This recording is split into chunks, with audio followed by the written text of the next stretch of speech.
নমস্কাৰ সমূহ অসমবাসী ৰাইজলৈ ভোগালী বিহুৰ হিয়া ভৰা শুভেচ্ছা জনালোঁ। বৰ্তমান সময়ৰ লগত আমি খোজ মিলাই যাবই লাগিব, সেইটো সঁচা।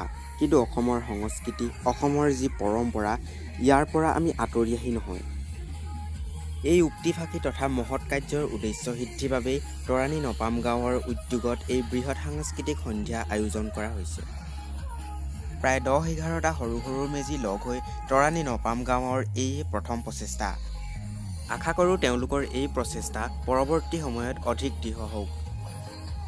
হিম চেঁচা এই ভোগালীৰ সাংস্কৃতিক সন্ধ্যা অধিক আকৰ্ষণীয় কৰিবলৈ মণ্টু ভূঞাকে আদি কৰি কেইবাগৰাকীও বিশিষ্ট শিল্পী আমন্ত্ৰণ কৰি অনা হৈছে। সাধাৰণতে মাঘ বিহু 3 দিন পতা হয়। পুহৰ সংক্ৰান্তিৰ আগদিনা উৰুকা, সংক্ৰান্তিৰ দিনা দুমাহী আৰু মাঘৰ 1 তাৰিখে আচল মাঘ বিহু। আৰু আজি এই ভোগালীৰ উৰুকা ৰাতি বৰ সুন্দৰকৈ সাংস্কৃতিক সন্ধ্যা পালন কৰা হৈছে। ৰাইজে নখ জোকাৰিলে নৈ বয়, ঠিক সেইদৰে এই ভেলাঘৰটিৰ কথাও ক'ব পাৰি। তৰাণী নপাম গাঁৱৰ ৰাইজৰ এনে একতাৰ বাবেই এই সুন্দৰ প্ৰতিভা প্ৰাণ পাই উঠিছে। ভিতৰৰ পৰা চালেই এইটো কথা স্পষ্ট হয় যে এই ভেলাঘৰটি সাজিবৰ বাবে কিমান শ্ৰমৰ প্ৰয়োজন হৈছে। সঁচাকৈ ই যেন এক সৃষ্টিশীল আৰু অতি এক আকৰ্ষণীয় ৰূপ।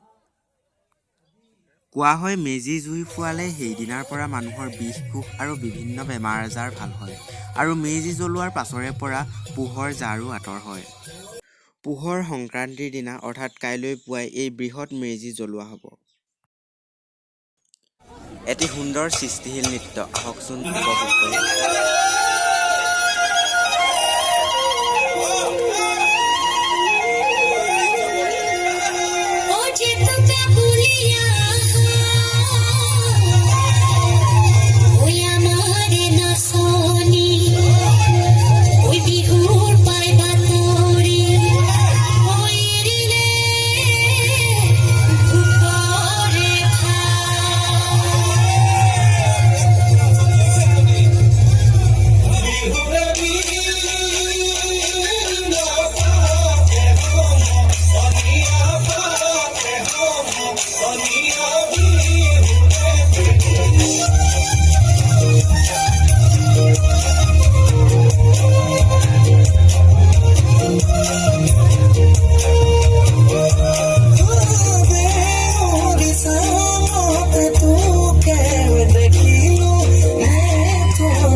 তৰাণী নপাম গাঁৱৰ বৃদ্ধ আইতাসকলক সম্ভাষণ দিয়াৰ এটি মুহূৰ্ত।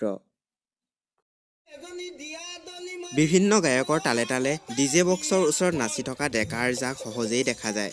কিন্তু এই হাড় কঁপোৱা ঠাণ্ডাত আইতাসকলে কোনো গায়কৰ নহয়, এই ওজাপালিৰ ঢোলৰ তালত এপাক প্ৰাণ খুলি নাছিলে।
মজা থাকিলে হ'ল এই কেতিয়াবা মাজনী ঘপকৈ ওলামি গৈ তোমালোকৰ ঘৰ আজিৰ এই বিশেষ অনুষ্ঠানৰ বিশেষ অতিথি আহি উপস্থিত হৈছেহি তৰাণী নপাম গাঁৱৰ উদ্যোগত ভোগালী উৎসৱ উদযাপনৰ এই সাংস্কৃতিক সন্ধ্যা বিশেষভাৱে আমন্ত্ৰণ কৰি অনা মণ্টু ভূঞাদেৱৰ গীত উপভোগ কৰোঁচোন আহক।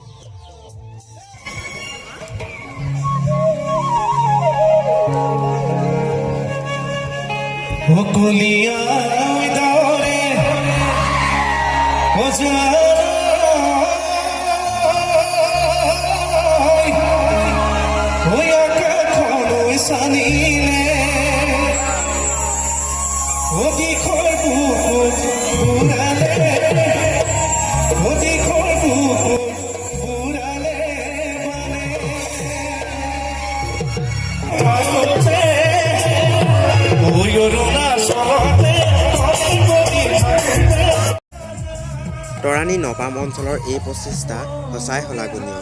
অনাগত দিনত তেওঁলোকে আৰু নাম কৰক তাৰে কামনা কৰিছোঁ। ৰাতি প্ৰায় 12টাই বাজিল। ভোগালীৰ এই সাংস্কৃতিক সন্ধ্যাই লৈ আহক সকলোৰে জীৱনলৈ আশাৰ বাট। আজিৰ ভিডিঅ'টি বৰ বেছি দীঘলীয়া নকৰোঁ।